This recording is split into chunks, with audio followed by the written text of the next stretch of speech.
Subscribe channel Truth.id dan aktifkan lonceng notifikasi untuk mendapatkan informasi seputar live streaming dan video khotbah terbaru. Posisi tombol subscribe berada di kanan atas channel kami dan jangan lupa nyalakan loncengnya.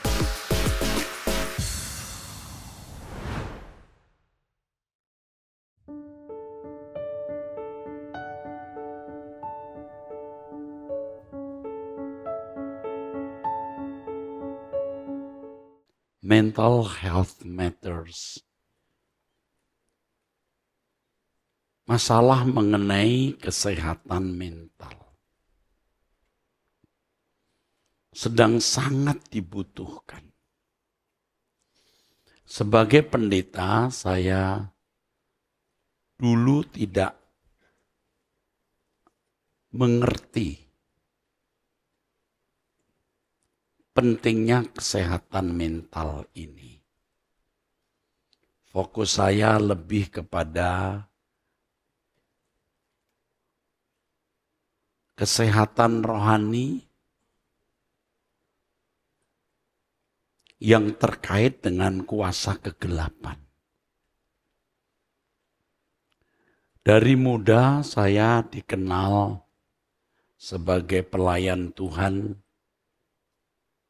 yang memiliki karunia mengusir kuasa gelap, walaupun bukan seorang yang berkaliber besar, tetapi di dalam pengalaman perjalanan hidup pelayanan saya, sering saya diberi Tuhan kesempatan mengusir kuasa kegelapan. Tentu banyak kesaksian yang saya alami terkait dengan pelayanan pengusiran kuasa gelap ini atau exorcism. Tetapi saya tidak tertarik dengan masalah kesehatan mental.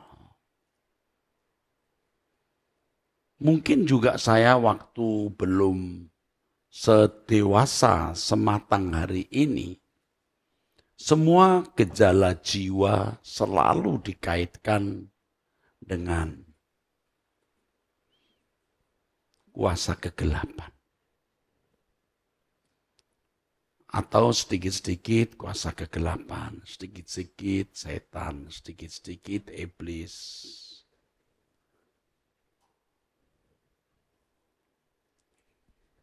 Terus terang, itu membuat pikiran menjadi picik, saudara. Dan saya di lingkungan gereja karismatik, di lingkungan gereja Pentakosta, memang begitu, saudara. Masalah mengenai kesehatan mental, waktu itu saya tidak mau mengerti.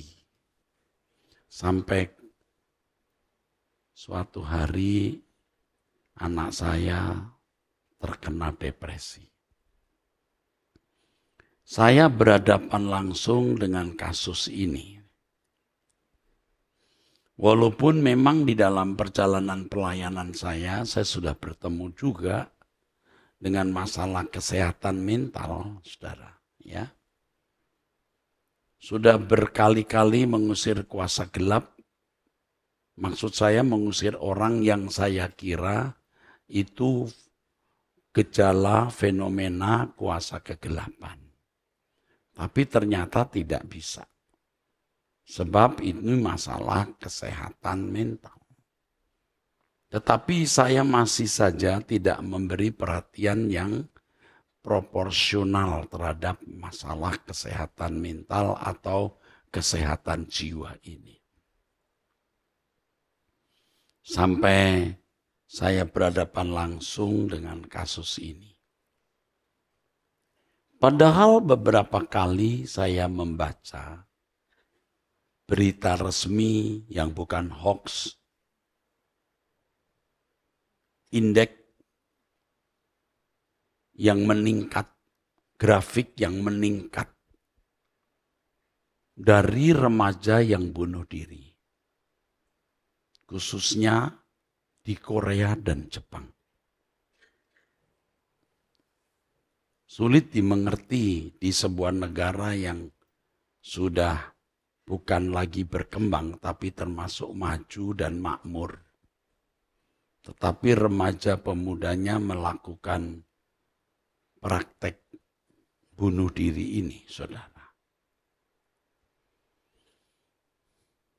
Tetapi saya juga belum ngeh, ya, belum sadar, belum alert, sampai saya berhadapan langsung dengan masalah ini yang terjadi di dalam keluarga saya sendiri, anak perempuan saya satu-satunya. Saya punya 2 anak, ya, ini perempuan yang tentu kepadanya saya punya harapan menjadi manusia yang baik. Tetapi mengalami depresi dan sampai tingkat yang saya kira berat sekali. Sampai tingkat mengerikan, saudara. Tidak semua memang disaksikan kepada jemaat. Saya tidak mau nanti bisa memicu sesuatu yang negatif. Tetapi tingkat depresi anak saya ini sudah sampai tingkat mengerikan.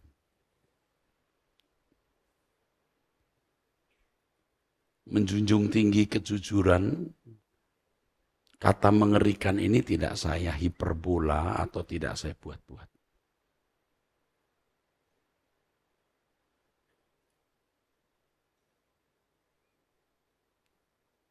Selama saya hidup berkeluarga, baru sekali saya melihat istri saya menangis. Menangisi anak. Dalam kondisi yang sangat kritis waktu itu. Tidak bisa disadarkan, tidak bisa diajak bicara secara normal, ya. Membuka mata saya melihat betapa seriusnya masalah kesehatan mental ini. Kesehatan mental atau kesehatan jiwa. Ini kondisi yang berkaitan dengan emosi, kejiwaan, atau psikis seseorang. Kalau tubuh kita bisa terpapar virus dan sakit, jiwa atau mental seseorang itu juga bisa terpapar oleh berbagai peristiwa hidup yang memiliki dampak pada kepribadiannya, pada perilakunya. Dan itulah yang akan mempengaruhi mental atau jiwanya. Banyak peristiwa kehidupan yang sudah berlangsung dalam hidupnya, atau yang dia lihat, kalaupun tidak langsung terkait dengan dirinya, dia hanya melihat, itu sudah memiliki dampak. Melihat seorang yang misalnya dibunuh, seorang yang bunuh diri, seorang yang diperkosa, atau peristiwa-peristiwa lain. Ini tadi contoh-contoh ekstrim, ada banyak contoh yang tidak ekstrim lainnya. Itu mempengaruhi atau berdampak terhadap jiwanya yang sudah terjadi, yang dia lihat apalagi dia alami, dan yang sedang terjadi, yang dia lihat dan yang dia alami. Anak yang sering melihat kekerasan dalam rumah tangga misalnya, KDRT suami terhadap istri, atau istri yang semena-mena terhadap suami, yang semua ada di dalam pengetahuan anak, atau terjadi berlangsung di depan anak, itu memiliki dampak terhadap kesehatan mental atau kesehatan jiwanya. Berbagai kondisi keadaan yang berlangsung atau terjadi dalam hidup seseorang itu mempengaruhi kejiwaannya. Sehingga muncul gangguan kesehatan jiwa. Ini yang negatif ya saudara. Yang positif gimana? Misalnya tidak pernah susah, dimanja orang tua, tidak pernah melihat kekerasan. Itu kalau di kacamata dunia itu positif ya. Tapi di kacamata rohani ternyata belum tentu positif. Orang menjadi lemah, rentan, tidak mandiri, memanjakan perasaan. Yang lebih mengerikan adalah, atau yang lebih berat adalah tidak memikirkan Tuhan karena semuanya berjalan dengan baik, ya, running well. Dan mungkin tidak menginginkan dunia lain atau kerajaan surga. Ini juga tidak kalah negatifnya. Ini kesehatan mental juga, tapi yang ini tidak saya bicarakan hari ini, ya. Saya membicarakan kesehatan mental, dampak dari pengalaman masa lalu yang negatif atas kehidupan remaja, pemuda, ya, yang harus dipahami. Nah, kalau di dalam hidup rumah tangga, saudaraku, ini saya langsung saja, takut waktunya tidak cukup. Orang tua yang masa kanak-kanak, remaja dan pemudanya mengalami berbagai kondisi negatif sehingga membuat kondisi kejiwaannya tidak sehat, itu berdampak sangat besar bagi keluarga. Bagi istri, kalau itu suami ya, kalau istri itu bagi suami, bagi anak-anak, bagi mertua. Jadi mertua kalau dapat menantu orang yang kesehatan mentalnya rendah, atau yang sakit jiwa, sakit mental, capek. Hari tuanya menderita. Bayangkan kalau melihat cucu dipukuli mamanya. Mamanya itu menantu. Karena waktu kecil si mama dipukuli mama. Waktu kecil si menantu ini dipukuli mamanya. Dan belum sembuh.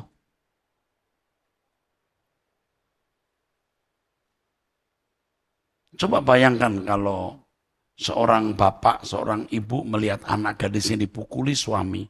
Karena suami memiliki kesehatan mental yang rendah atau berpenyakit jiwa.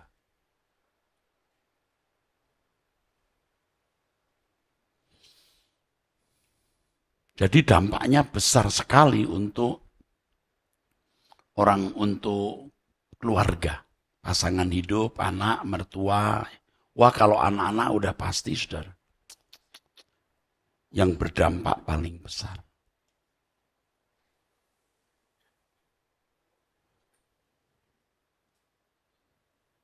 Itulah sebabnya, saudara, kalau terkait dengan hal ini saya menyimpang dulu. Jangan sampai Anda itu salah memilih jodoh. Ya. Harus kenali baik-baik pasanganmu. Ya. Kenali baik-baik. Ya. Jangan sampai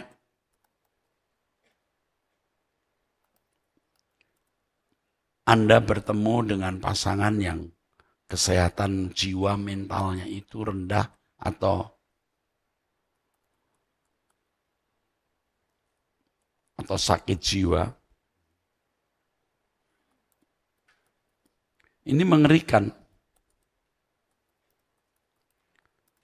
Kalau orang lagi jatuh cinta itu biasanya, saudara, Kalau orang lagi jatuh cinta itu seringkali gelap, ya, gelap mata. Jangan sampai begitu. Nah sekarang ini bapak-bapak, ibu-ibu ya harus menyadari keadaan diri bapak ibu. Kenapa ada doa pagi? Kenapa ada doa Jumat? Kenapa ada kebaktian ibadah raya? Supaya orang tua ini menyembuhkan dirinya. Supaya sehat rohaninya. Kalau rohaninya sehat, mentalnya sehat. Orang yang mentalnya sehat belum tentu rohaninya sehat loh, saudara. Tapi kalau rohaninya sehat, mentalnya sehat. Tidak berlebihan sebenarnya psikiater, psikolog yang terbaik itu pendeta yang diurapi Roh Kudus. Tidak bisa tergantikan dan tidak terkalahkan. Karena Roh Kudus itu Allah sendiri yang menjadi arsitek jiwa. Jadi tahu bagaimana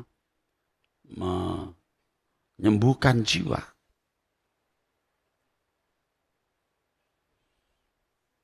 Melalui gereja, pelayanan gereja yang dipimpin Roh Kudus, maka kesejahteraan secara keseluruhan kehidupan jemaat itu bisa terbangun karena kehidupan rohaninya dipulihkan, kesehatan mentalnya ditingkatkan. Kesehatan mental, kesehatan jiwa ini aspek penting dalam seluruh kehidupan. Karena ini yang mempengaruhi seseorang berperilaku, saudara.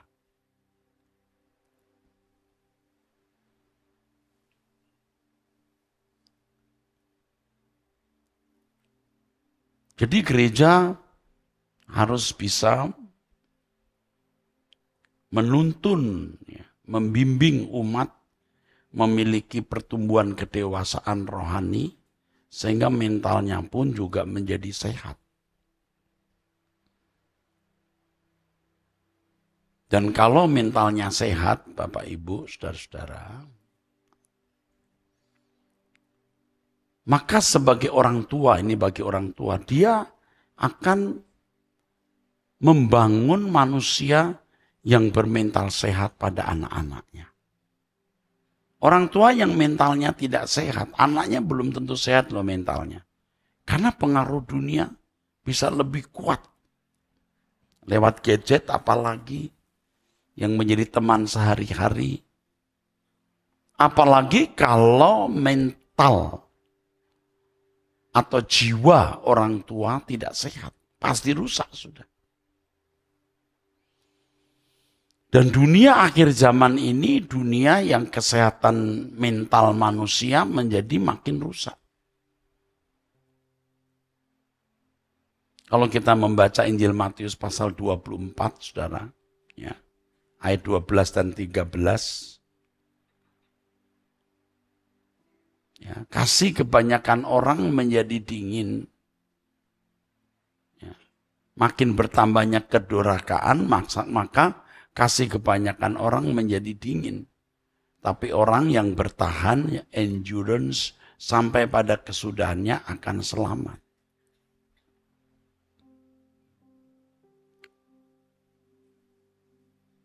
Maka pelayanan gereja tidak boleh main-main.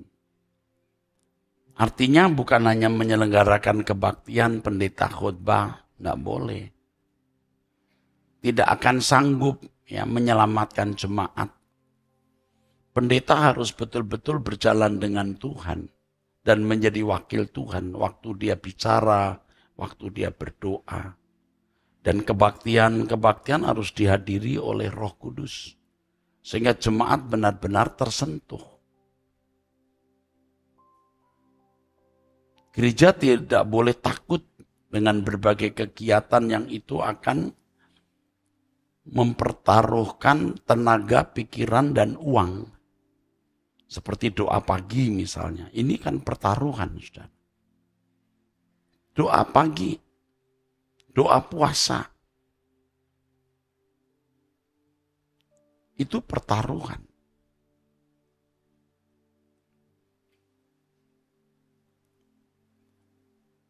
Kalau kepalanya busuk, bawahnya busuk. Kepalanya tidak boleh busuk. Walaupun orang tuding busuk, ya enggak apa-apa. Fakta akan membuktikan apakah betul kepalanya busuk. Dan kalau kita dituding busuk, kita harus bersyukur karena kita justru berusaha jangan menjadi busuk. Kalau kepalanya sehat, baik, semua baik, pemuda, ketua pemuda, maksud saya kalau di sini ya, seluruh sektor pelayanan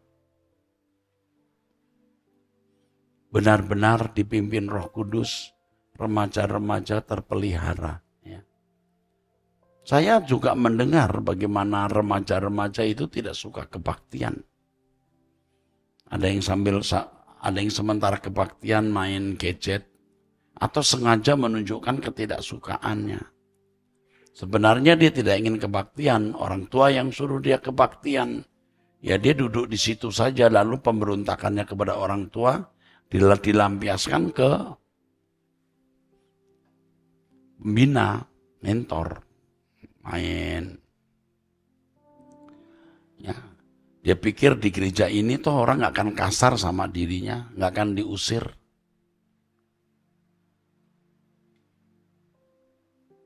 Iya, rusak. Ada yang bercanda, nyanyi dia gak ikut nyanyi.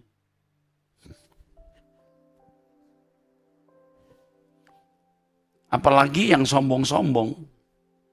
Karena mungkin orang tuanya mampu atau dia cantik atau ganteng, sombong. Tapi ada juga miskin, sombong lagi. Udah miskin, jelek, sombong, hidup lagi. Nah itu ada yang begitu. Remaja yang begitu ada. Lu udah miskin, jelek, sombong. Capek ya. Ngadepin dunia hari ini capek. Betapa besar peran dari orang tua.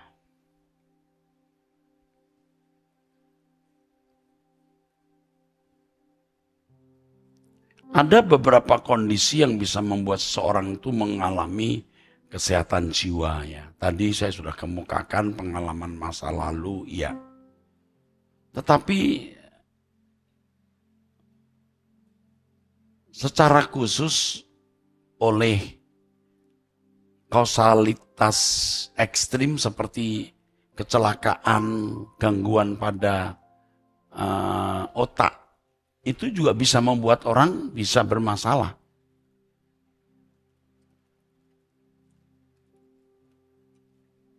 Faktor genetika itu udah pasti, saudara.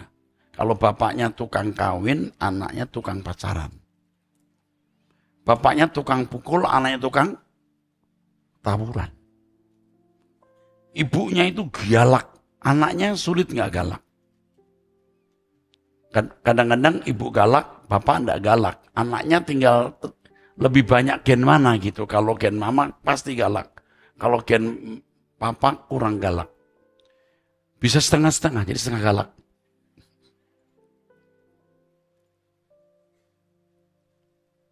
Itu enggak bisa dihindari ya, kromosom ya yang diturunkan ke anak ya.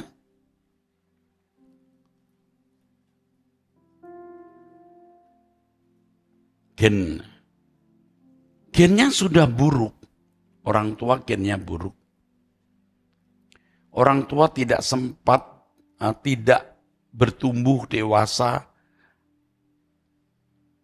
Sudah gennya buruk, tidak berubah, anaknya mewarisi gen orang tua. Waduh, udah kacau saudara.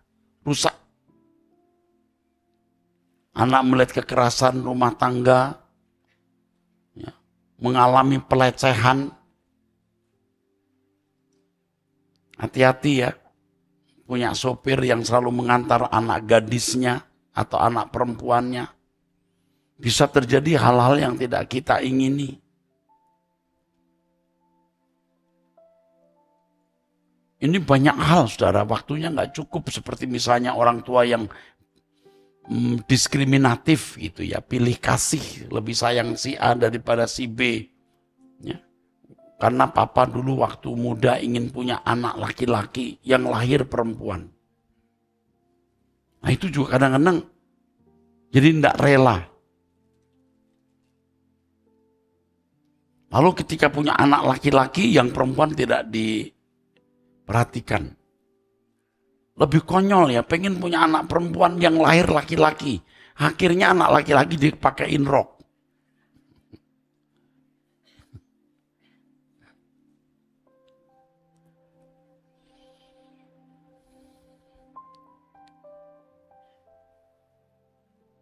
Saudara, banyak gangguan itu ya, yang membuat jiwa orang rusak ya. Ini saya bicaranya random saja ya saudara. Nanti ada tanya jawab kan. Ya. Peristiwa-peristiwa itu termasuk hal-hal yang mengguncang ya saudara. Seperti kehilangan orang tua, kematian orang yang dekat, ya. Kemiskinan berkepanjangan, dan lain sebagainya. Sudah pokoknya banyak ya saudaraku. Dan kalau seseorang ada di dalam keadaan kesehatan jiwanya rendah itu ya, atau sakit jiwa, itu simptomnya itu macam-macam saudara ya. Saya bukan psikolog ya saudara. Tentu saya juga belajar dari berbagai sumber dan dari pengalaman ya. Ada yang simptomnya diam, tidak mau bicara, masuk kamar, tutup pintu, tidak tahu bikin apa di dalam kamar ya. Tidak bisa konsentrasi belajar ya. Jadi prestasinya jadi rendah ya. Mudah takut, khawatir, mudah marah. Dan kalau marah berlebihan, keinginan menyakiti diri sendiri sampai mau bunuh diri, menarik dari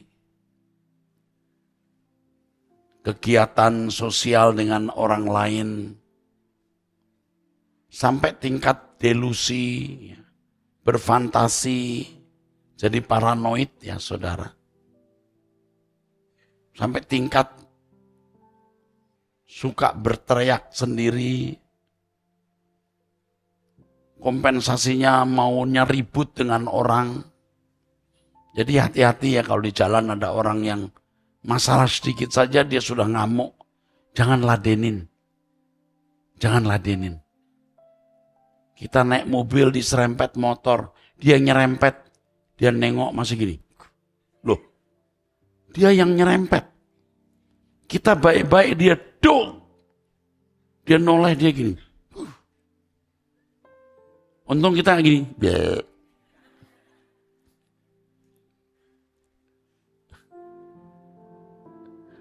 Begitu. Dulu waktu muda ya, saya pernah naik mobil. Depan saya motor, ada seorang pria membonceng wanita. Saya terlalu dekat mungkin ya. Itu yang perempuan liatin saya gini. Gitu. Lah saya nggak ngerti. Saya nggak nabrak dia loh. Dia gini. Gitu. Mungkin terlalu dekat kali. Terus saya gini. Tapi sekarang sudah tua, saya tentu nggak begitu ya. Saya jadi ingat sekali peristiwa itu. Ini sakit nih jiwa perempuan ini. Saya kan di belakangnya begini. Mungkin dia kaget lihat saya agak dekat terus gini. Jadi marah dia. Marahnya begitu. Gitu loh. Kayak perempuan lagi kesel gimana gitu. Ya, saya nggak bisa menirukan karena saya bukan perempuan ya. Saya gini. Tambah kesel lah dia. Mungkin si suami nggak ngerti ya kejadian itu. Ya, setelah itu saya diem saja. Padahal saya sudah hamba Tuhan loh, itu sudah jadi wakil pendeta atau aktivis remaja atau pemuda gitu, ketua pemuda. Sekarang kalau saya begitu ternyata jemaat gimana? Bayangkan kalau dia jemaat.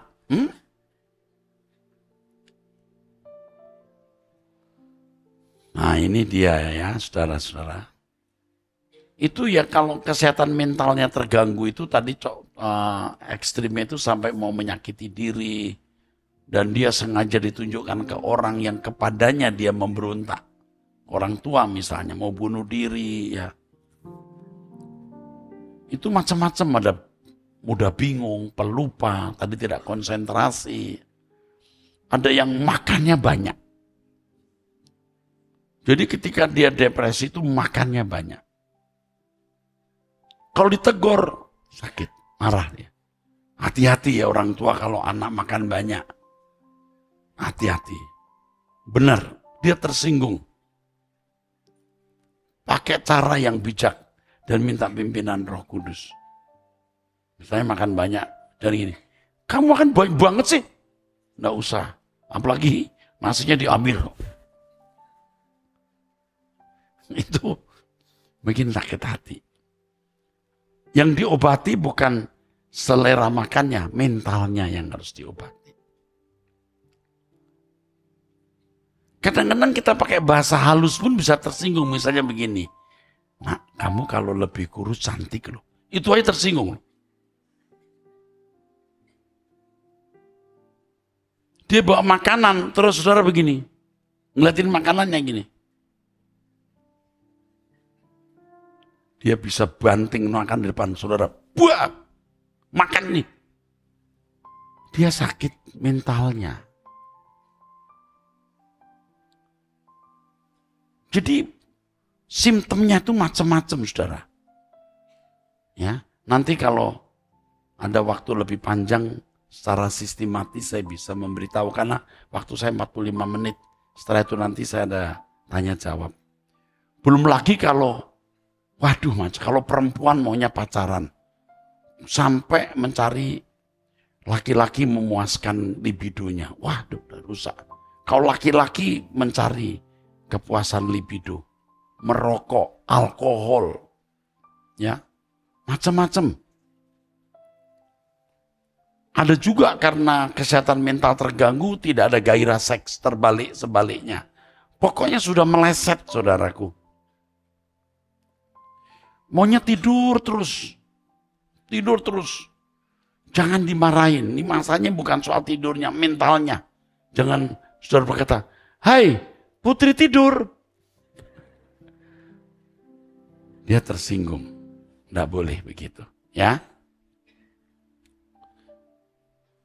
Dan kalau orang yang kesehatan mentalnya terganggu, dia tidak bisa adjust atau menyesuaikan diri dengan lingkungan secara baik.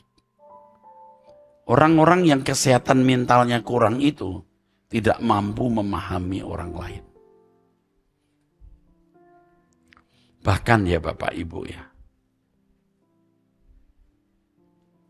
Orang-orang yang kelihatan baik sebenarnya tidak baik, Pak. Kesehatan mentalnya terganggu, gampang marah. Kalau marah dia banting barang, harus ada barang yang pecah. Kalau pintu harus ada suara duas, dia baru puas. Jadi satu semester itu 4 pintu. Itu begitu. Melempar barang. Mungkin nggak dikenai tembok. Tapi kalau itu diperkarakan, Anda tetap KDRT. Dan Anda bisa beberapa tahun di penjara. Ini kalau ada hamba Tuhan saya beritahu ya. Pendeta yang sakit jiwa pun juga tidak sedikit. Iya, tidak bisa memahami jemaat. Maunya dilayani. Tidak puas kalau tidak dihargai. Saya sudah melihat itu, saudara. Ibu-ibu yang kesehatan mentalnya tidak baik, rendah atau sakit itu gampang tersinggung. Iya. Lihat wanita jalan, dia bilang, belagu. Padahal itu perempuan gak ada urusan. Ada perempuan kan jalannya gini. Dia begini, apaan tuh?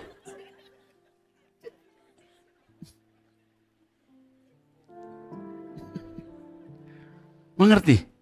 Iya. Kesehatan mental itu sampai hal-hal yang minor ya mungkin ya. Senang membicarakan kesalahan orang. Dan dia puas. Kalau dia di salon, wah udah dia ngomong macam-macam. Cik, tahu nggak Cik? Sambil dia di kelembat. Tahu nggak Cik tetangga itu Cik? Gitu itu. Tuh yang lewat tuh. Dia kumpul kambing. Dia puas tuh. Tahu nggak? Makanya kalau rohani orang itu rusak. Iya. Ibu-ibu yang tidak puas dengan gaji suami misalnya, kurang sehat mentalnya. Itu suami buat apa aja salah. Dikomentari. Iya. Suami lama-lama kena TBC, mati muda. Lalu pulang ke surga. Di surga dibilang, aku bersyukur Tuhan punya istri seperti dia. Malaikat tanya, lu kok seneng istrimu begitu galak? Dia yang membuat saya cepat pulang. Yang paling bagus ya, kalau orang dekat Tuhan, jiwanya sehat. Bahkan sempurna. Tadi pagi ikut doa pagi enggak? Apa khotbahnya?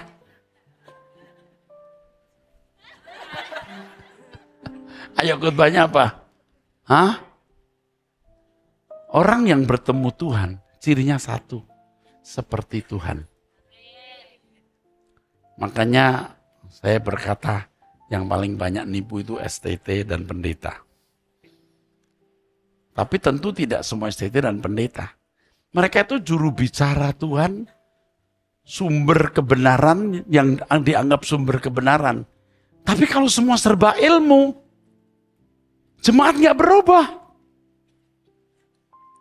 Kalau dia mengenal Tuhan, dia berjumpa dengan Tuhan, dia harus seperti Tuhan. Amin. Loh, amin. Orang tua yang berjumpa Tuhan seperti Tuhan, anaknya pasti terberkati. Selain secara psikologi pasti anaknya terpengaruhi, hadirat Tuhan akan mencengkeram. Pak pendeta ngomongnya gitu terus. Pak pendeta yang sedikit ilmiah lah Pak, dikit-dikit rohani, Roh Kudus apa gitu. Kamu ngomong gitu ya, saya kasih tahu. Kurang hebat apa Eropa soal pendidikan. Pembinaan semacam ini nih, kurang hebat apa psikolog psikiaternya. Amin. Kurang hebat apa Jepang dan Korea. Lihat anak-anak mudanya. Paham? Tepuk tangan dulu. Semua kembali kepada Tuhan. Back to the Lord. Back to the Lord. Back to the Bible. Saya kalau membacakan tulisan saya tadi, 1 jam nggak cukup. Serius. Saya singkat aja dah. Saya bicara apa yang saya nggak penting. Tapi yang penting pesan ini. Menemukan Tuhan. Amin. Kamu menemukan Tuhan, kamu seperti Tuhan. Bukan hanya ilmu tentang Tuhan, tidak mengubah karakter mentalitasmu. Maka dokter-dokter kelakuannya kamu lihat tuh di media sosial. Nggak etis.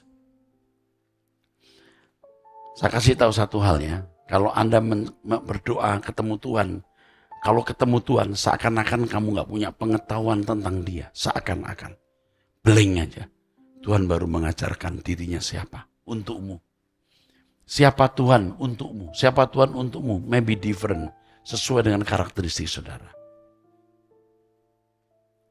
Nggak bisa lawan. Tuhan saja Pak. Amin. Ini ibu. Ini 2 anak. Hai. Hai. Also. Second. What's your name? Victoria? How I call you? Victoria.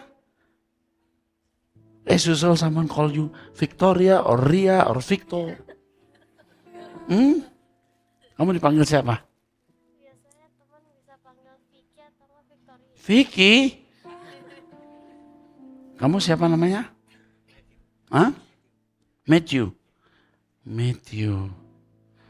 Matthew chapter 3 verse 16.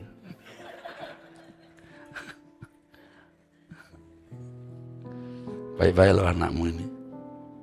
Spiritnya bagus nih. Betul, bagus. Alat apinya bisa rusak oleh perjalanan. Bisa rusak dalam perjalanan. Pengalaman banyak anak-anak baik rusak di perjalanan. You harus jagai. Tahu nggak cara menjagai anak? Kesucian. You punya kesucian, bergaul dengan Tuhan, akrab dengan Tuhan. Jadi sahabat Tuhan, anakmu terlindungi. Amin. Beri tepuk tangan. Tinggal 1 menit. Pergi dengan siapa? Istri. Yuk. Mama. Good morning, Mama. Ini orang lain. Oh. Hah? Ini siapa? Oh. Kamu kok culun banget. Ini orang baik. Orang culun biasanya baik ya, nggak apa-apa. Orang culun belum tentu baik loh ya. Orang baik pasti culun. Siapa namamu? Akira. Udah punya pacar belum? Jawabnya pakai lihat saya dulu gini. Don't suspect me, kamu jangan curigai saya. Saya cuma nanya aja, ini istri ya. Siapa namamu ya? Hah? Ezra. Saya pernah lihat kamu nggak sebelumnya? Kau pasti lihat saya nggak lihat kamu. Luar biasa ya, senang ya. Pasti sebagian besar pasti jemaat yang tiap kali ketemu saya ya. Mungkin sekali-kali kita ketemu seperti ini, ngobrol gini ya. Begitu, supaya saudara merasa punya pendeta ya. Down to earth itu, mendarat di bumi gitu. Amin. Kamu sendiri, mana suamimu? Oh gitu, anakmu belum? Oh ya. Mami mana? Oh, mami nyusul. Mami kasih tahu suruh ikut. Kalau nggak ikutin nanti ada rekamannya supaya kesehatan mentalnya bisa terbangun. Saya kenal maminya dia, jadi saya berani bercanda kalau bukan kenal.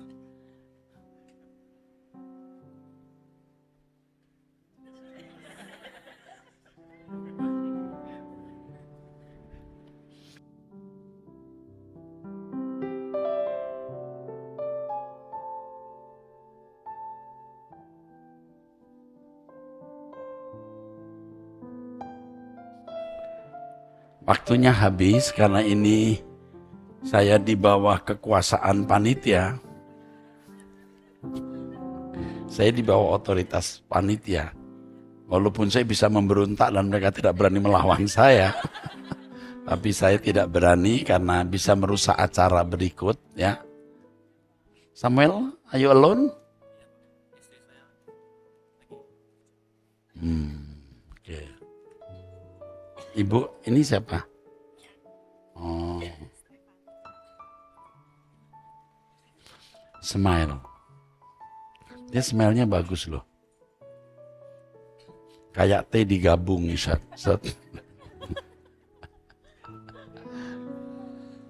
Luar biasa ya.